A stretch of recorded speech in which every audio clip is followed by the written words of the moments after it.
নমস্কাৰ চৰকাৰী কৰ্মচাৰীসকলৰ কাৰণে অত্যন্ত গুৰুত্বপূৰ্ণ তথা ভাল খবৰ। প্ৰথম খবৰটো চৰকাৰী কৰ্মচাৰী অৱসৰৰ বয়স বৃদ্ধি সম্পৰ্কত আৰু দ্বিতীয়টো কৰ্মচাৰীসকলৰ 15টা দাবী পূৰণ সম্পৰ্কত। প্ৰথম খবৰটোলৈ আহিছোঁ যে এক যুগান্তকাৰী ঘোষণাত চৰকাৰে আনুষ্ঠানিকভাৱে সকলো চৰকাৰী কৰ্মচাৰী অৱসৰৰ বয়স বৃদ্ধি কৰি সমগ্ৰ দেশৰ লাখ লাখ লোকৰ বাবে অপৰিসীম সকাহ আৰু আনন্দ কঢ়িয়াই আনিছে।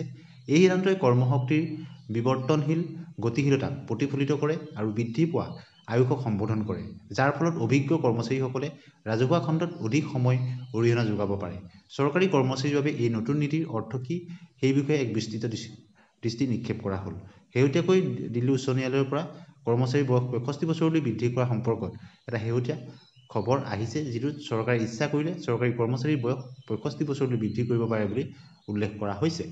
বৰ্ধিত আৰ্থিক সুৰক্ষা, অতিৰিক্ত 2 বছৰ, সুস্থিৰ আয় আৰু চৰকাৰী সুবিধা, উচ্চ পেন্সন আৰু গ্ৰেচুইটি, অধিক বছৰৰ সেৱাই বৃহৎ পেন্সন কৰ্পাছ আৰু বৃদ্ধি পোৱা গ্ৰেচুইটিলৈ ৰূপান্তৰ কৰে। স্বাস্থ্য সুবিধাৰ অব্যাহত থকা কৰ্মচাৰীসকলে চৰকাৰী স্বাস্থ্য আঁচনিৰ সুবিধা অধিক সময়ৰ বাবে ধৰি ৰাখে। কেৰিয়াৰ বৃদ্ধিৰ সুযোগ, বৰ্ধিত সেৱাৰ সময়ছোৱাত পদোন্নতি ক্যাৰি কৰি তেওঁলোকৰ কেৰিয়াৰ বৃদ্ধি হ'ব। নতুন অৱসৰ বয়সৰ নীতি কেতিয়া কাৰ্যকৰী হ'ব? আগন্তুক চৰকাৰী অধিসূচনাসমূহত কাৰ্যকৰীকৰণৰ তাৰিখ নিৰ্দিষ্ট কৰা হ'ব পাৰে। অহা বিত্তীয় ত্ৰৈমাসিকৰ ভিতৰত আশা কৰা হৈছে যে চৰকাৰে এনে সিদ্ধান্ত গ্ৰহণ কৰিব পাৰে বুলি। কৰ্মচাৰী এতিয়া 60 বছৰ বয়সত অৱসৰ ল'বলৈ বাছি ল'ব পাৰিবনে? হয়, নিশ্চয় পাৰিব। এই নীতিয়ে অৱসৰপ্ৰাপ্ত কৰ্মচাৰীসকলৰ পেন্সনৰ গণনাত প্ৰভাৱ পেলাবনে?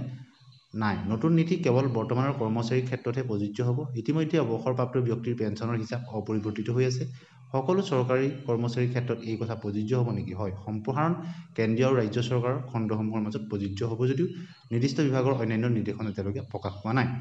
চৰকাৰী কৰ্মচাৰী অৱসৰ বয়স বৃদ্ধিৰ সম্পৰ্কত এই গুৰুত্বপূৰ্ণ খবৰটো আগবঢ়ালোঁ, যিটো চৰকাৰৰ ওপৰত নিৰ্ভৰশীল। চৰকাৰে কেতিয়া বিবেচনা কৰে এতিয়ালৈকে কিন্তু আনুষ্ঠানিকভাৱে ঘোষণা কৰা নাই। এতিয়া এইটো দ্বিতীয়টো খবৰলৈ, যিটো শিৱগোপাল মিশ্ৰ ডাঙৰীয়াই তেওঁ প্ৰকাশ কৰিছে। Deputy secretary JCA, member secretary JCM, department of personal and training north ব্লকৰ ফালৰ পৰা দিয়া হৈছে।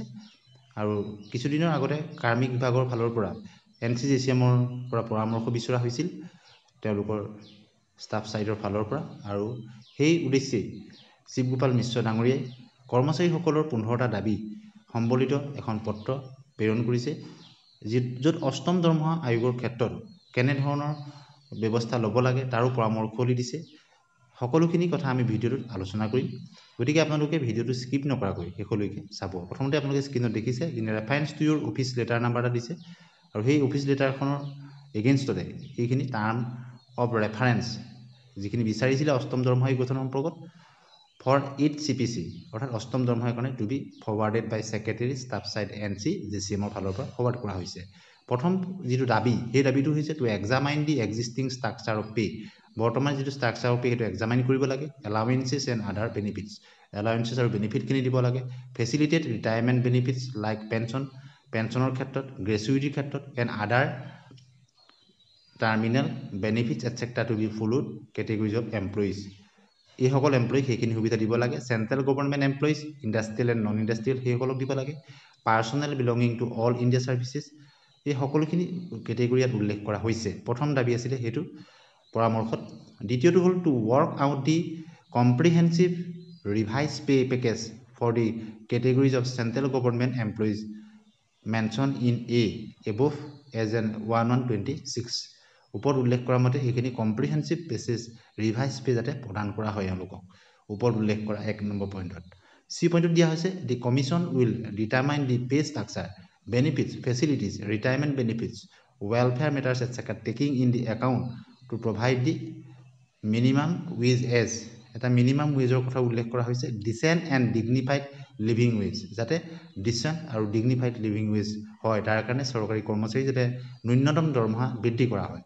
With reference to the recommendation of the 15 Indian labour conference, 15 Indian labour কনফাৰেন্সৰ পৰামৰ্শ মতে যাতে চৰকাৰীসকলক কৰ্মচাৰীসকলক এটা মিনিমাম ন্যূনতম পে দিয়া হয়, যিটো সপ্তম দৰমহাতকৈ বৃদ্ধি কৰিব লাগে। ডি নম্বৰ পইণ্টটো হ'ল the 8 CPC should consider the merger of non viable pay scales such as level 1 with level 2, অৰ্থাৎ মাৰ্জ কৰি দিবলৈ কোৱা হৈছে লেভেল 1 আৰু লেভেল 2 এনেকৈ কৰ্মচাৰীসকলৰ পেখিনি যাতে 7 পে কমিশ্যনৰ যিখিনি কিছু সংশোধনৰ ব্যৱস্থা কৰা হৈছিলে, পৰামৰ্শ দিয়া হৈছিলে। এতিয়া 8 পে কমিশ্যনৰ ক্ষেত্ৰত যাতে এইখিনি মাৰ্জ কৰি দিয়া হয়। আৰু 5 নম্বৰ পইণ্টটো to consider the existing anomalies in the MSCP scheme and to recommended maximum 5 promotion, অৰ্থাৎ MSCPৰ ক্ষেত্ৰত মেক্সিমাম 5টা প্ৰমোশ্যন যাতে দিয়া হয় in service defined hierarchical structure and MSCP in the promotional hierarchy, যাতে চাকৰিকালত ন্যূনতম 5টা প্ৰমোশ্যন পায় তাৰ কথাও পৰামৰ্শত দিয়া হৈছে।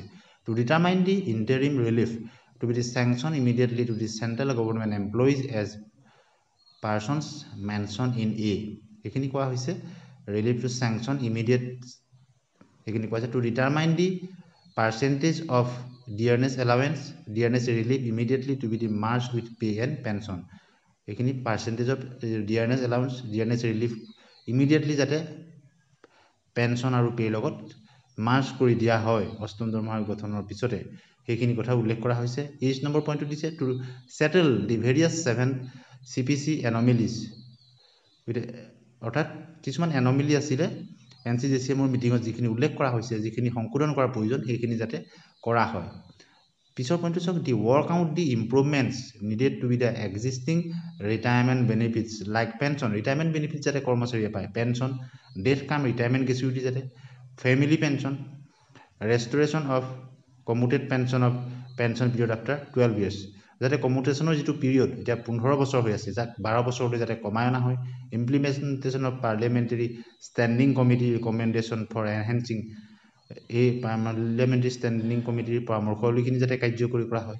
কেই নম্বৰ পইণ্টত দিয়া হৈছে to recommend the parliamentary standing committee recommendation on CGHS related matter FMA, CGHSৰ কথা কৈছে FMAৰ ক্ষেত্ৰত।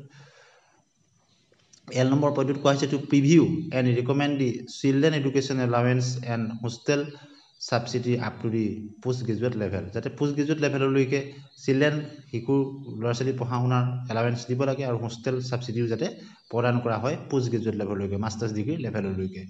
আৰু পিছৰ পইণ্টত কৈছে to review and recommendation introduction of such as advance which required in the current circumstances and also restore the advantage which are abolished. N number point কোৱা হৈছে to consider payment risks and hardship allowances to all the categories of railway employees, railway employeesৰ ক্ষেত্ৰত কোৱা হৈছে in the Indian Railways considering the risks and hardship involved in the nature of duties of railway employees who work around the clock all on 365, অৰ্থাৎ এই যি 15টা দাবী, এই 15টা দাবী যাতে অতি শীঘ্ৰেই পালন কৰা হয় তাৰ কাৰণে উল্লেখ কৰা হৈছে। তাৰ যিটো প্ৰথম যিটো দাবী আপোনালোকে নিশ্চয় দেখিছে, যাতে কৰ্মচাৰীসকলৰ যিটো এক্সিষ্টিং পে ষ্ট্ৰাকচাৰ সেইখিনি কৰা হয়, তাত বিভাগকেইটা উল্লেখ কৰি দিছে 8টা বিভাগ।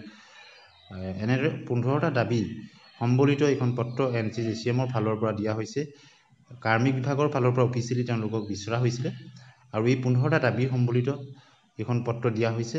আৰু অষ্টম দৰমহা আয়োগৰ ক্ষেত্ৰত বিশেষত বিচৰা হৈছিলে পৰামৰ্শৱলী NCGCMৰ ফালৰ পৰা অফিচিয়েলি। আৰু গতিকে এটা সুখবৰ যে 15টা দাবী সম্বলিত এই পত্ৰ প্ৰেৰণ কৰিছে আৰু ভাৰত চৰকাৰে ইয়াক নিশ্চয় বিবেচনা কৰি চাব পৰৱৰ্তী সময়ত অষ্টম দৰমহা আয়োগৰ কাৰ্যকৰীকৰণৰ ক্ষেত্ৰত, আৰু কৰ্মচাৰীসকলৰ যাতে স্বাৰ্থ বিঘ্নিত নোহোৱাকৈ বা তেওঁলোকৰ সামগ্ৰিক উন্নয়নৰ কাৰণে যিখিনি পৰামৰ্শ দিছে তাক কাৰ্যকৰীকৰণৰ ক্ষেত্ৰত এক উচিত পদক্ষেপ গ্ৰহণ কৰিব বুলি আমি আশা কৰিব পাৰোঁ। গতিকে আজিৰ এই ভিডিঅ'টোৰ যোগেদি আপোনালোকৰ মাজলৈ এই দুটা গুৰুত্বপূৰ্ণ বিষয় আপোনালোকলৈ আগবঢ়াই দিলোঁ। গতিকে আপোনালোকে এনেধৰণৰ খবৰৰ কাৰণে আমাৰ চেনেলটি ছাবস্ক্ৰাইব কৰি দিব, ভাল পালে লাইক আৰু শ্বেয়াৰ কৰি দিব। আজিলৈ আহোঁ।